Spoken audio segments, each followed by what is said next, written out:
Cerita berlatar belakang di Spanyol pada tahun 1954 dengan memperlihatkan seorang anak berusia 7 tahun bernama Marcos Rodriguez yang sedang mengembala kambing bersama kakaknya yang bernama Pedro Rodriguez, yang mana ibu mereka sudah meninggal beberapa tahun lalu dan kini mereka hidup bersama ibu tirinya yang bengis bernama Ai Harley, sedangkan ayah mereka bernama Mantili Rodriguez, seorang pengangguran yang hobinya minum tua.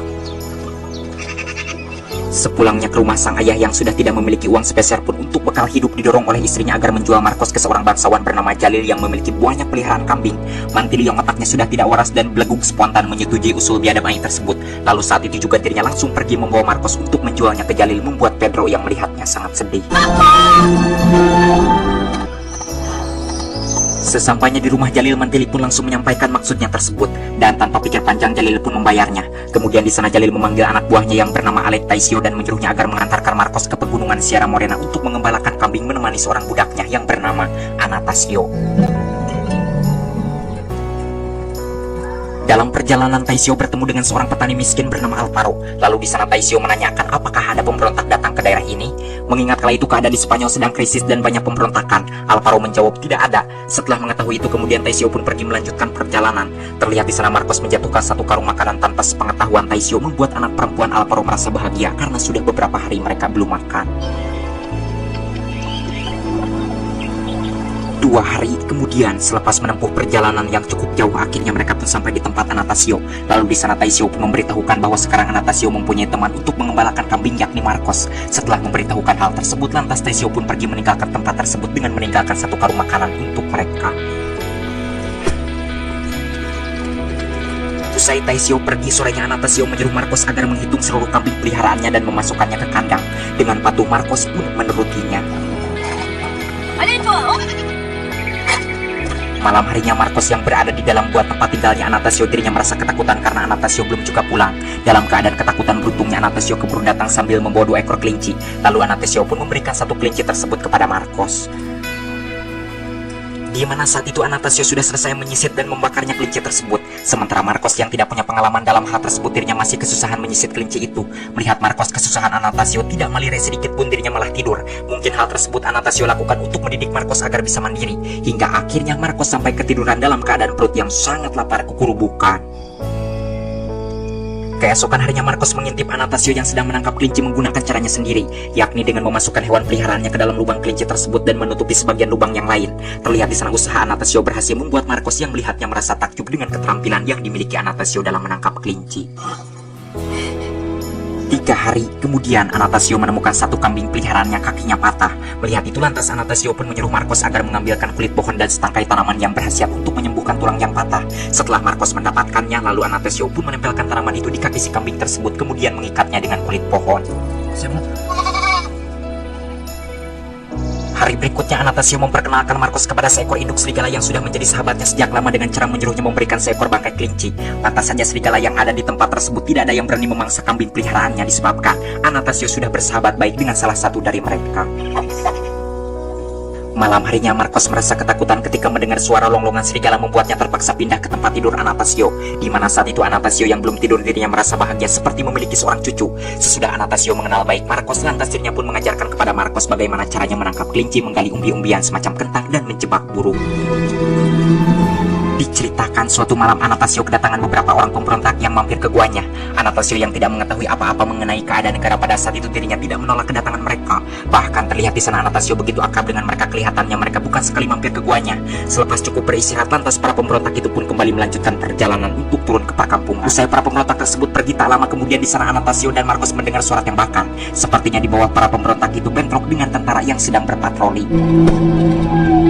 Beberapa bulan kemudian, di mana saat itu Marcos yang sedang tidur, dirinya langsung terbangun disebabkan ada seekor anak serigala yang menjilati kakinya.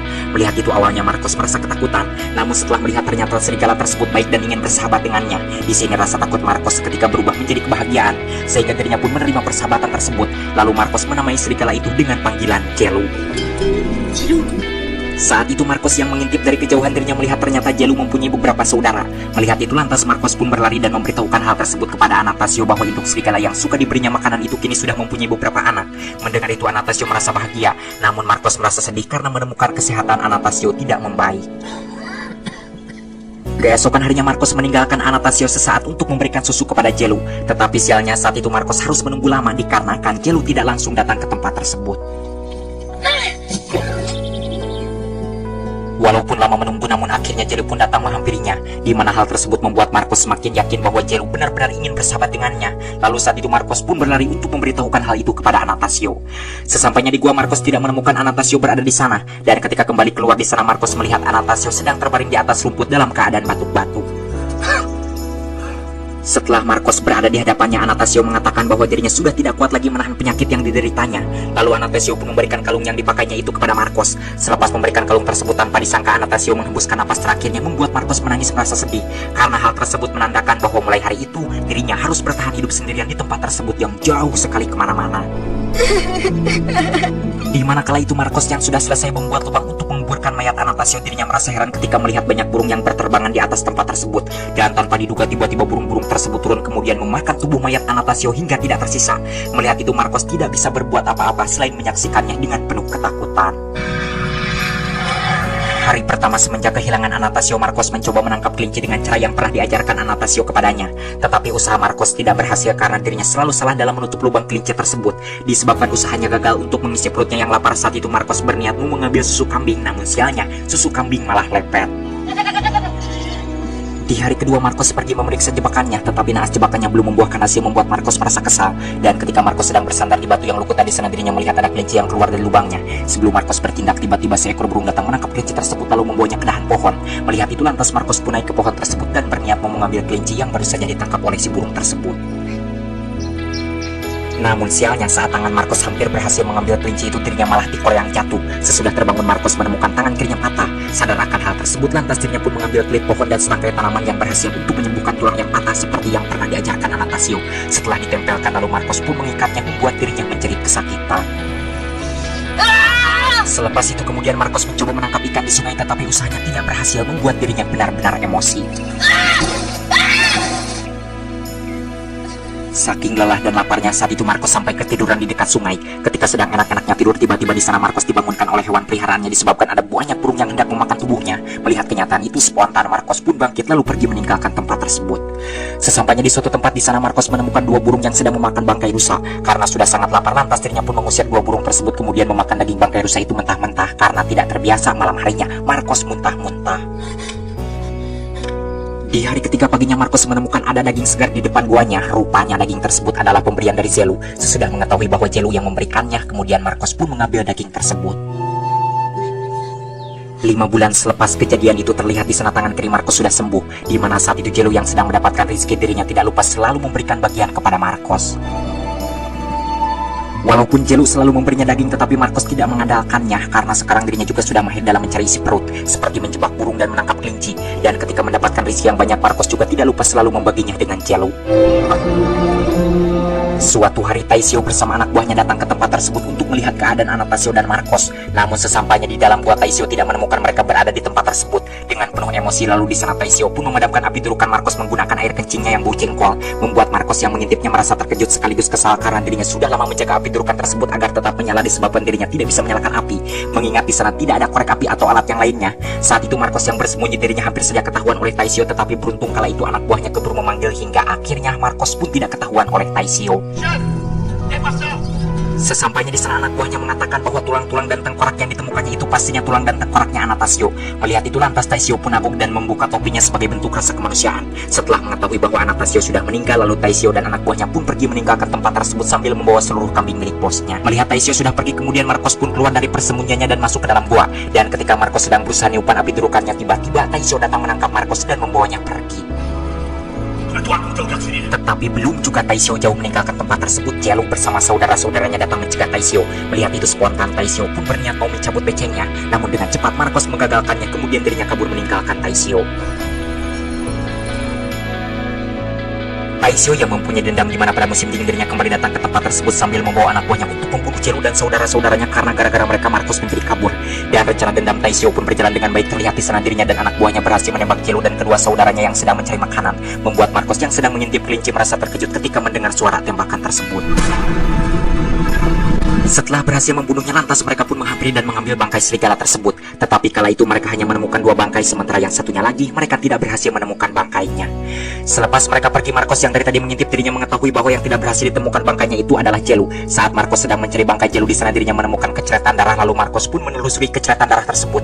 Dan sesampainya di gua, Marcos menemukan Jelu terkapar tak berdaya, namun beruntungnya dia masih hidup. Melihat itu kemudian dirinya pun menggul Jelu dengan bedas untuk dibawa ke tempat tinggalnya.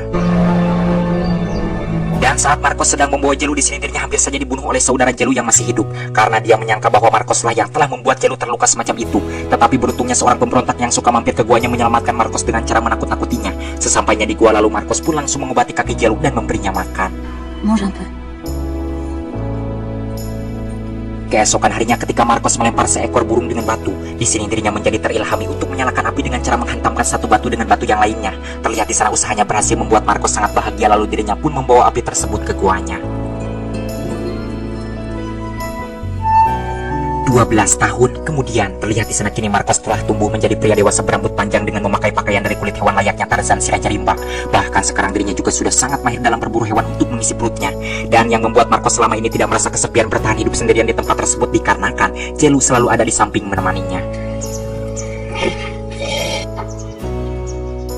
Setelah selesai menyisir rusa tersebut, lalu Marcos pun memanggil burung hantu peliharaannya. Kemudian dirinya pun memberi makan burung tersebut. Selain burung hantu dan Jelu, terlihat di sana hewan peliharaannya yang suka digunakan untuk menangkap kelinci juga masih hidup. Suatu hari saat Marcos hendak ngajak kawahangan, tiba-tiba di sana dirinya merasa terkejut ketika mendengar suara tembakan. Hingga akhirnya Marcos pun berlari ke tempat yang tinggi. Sesampainya di sana, Marcos melihat seorang pemberontak bernama Jacob yang pernah menyelamatkan nyawanya paha kanannya tertembak. Dan tak lain orang yang menembaknya itu adalah Taisio. Melihat itu dengan cepat, Marcos pun langsung memberikan kode kepada Jacob agar masuk ke dalam guanya. Setibanya di gua, Marcos pun langsung mengobati paha Jacob. Selepas itu Marcos mengatakan bahwa Jacob jangan kemana-mana karena dirinya akan mengambilkan makanan untuknya. Sementara di tempat lain terlihat saat itu anak buah Taisio dan beberapa orang prajurit terus berusaha mencari Jacob. Namun sialnya ketika Marcos sedang membakar kelinci untuk Jacob, tanpa disangka tiba-tiba Taisio sudah berada di belakangnya, kemudian menangkap Marcos dan membawanya dengan cara yang tidak layak diperlakukan kepada manusia. Sesampainya di suatu tempat di sana, Sersan Jack mengatakan bahwa beliau beserta anak buahnya akan berpatroli dahulu ke tempat lain, dan Sersan Jack menitipkan dahulu Marcos kepada Taisio. Dalam perjalanan malam harinya, Taisio beristirahat di tempat tinggalnya Alvaro. Terlihat di sana anak perempuan Alvaro yang dulu pernah bertemu dengan Marcos kini sudah tumbuh menjadi gadis yang lumayan cantik. Saat sedang mengobrol, entah kenapa kala itu tiba-tiba Taisio marah dan langsung pergi meninggalkan tempat tersebut. Sepertinya Taisio tersinggung karena perbuatannya yang tidak manusiawi memperlakukan Marcos. Taisio yang saat itu pergi tiba-tiba di tengah jalan dirinya dicegat oleh Jelu, membuat kudanya mangpret kabur ketakutan. Melihat kenyataan itu spontan, Taisio pun langsung mencabut pisau andalannya buatan Cibatu lalu bersiap-siap menunggu serangan dari Jelu. Tetapi naasnya Jelu yang pandai dengan cepat menyerang Taisio, kemudian membunuhnya tanpa ampun sebagai bentuk balas dendam karena Taisio sudah berani membunuh kedua saudaranya sekaligus, sudah berani memperlakukan Marcos dengan tidak berperik kemanusiaan. Keesokan harinya Sersan Jack pun menggusur Marcos untuk dibawa ke kota. Melihat Marcos dibawa oleh Sersan Jack, Jelu yang melihat dari kejauhan dirinya melonglong memanggil Marcos dengan penuh kesedihan, membuat Marcos yang melihatnya menangis.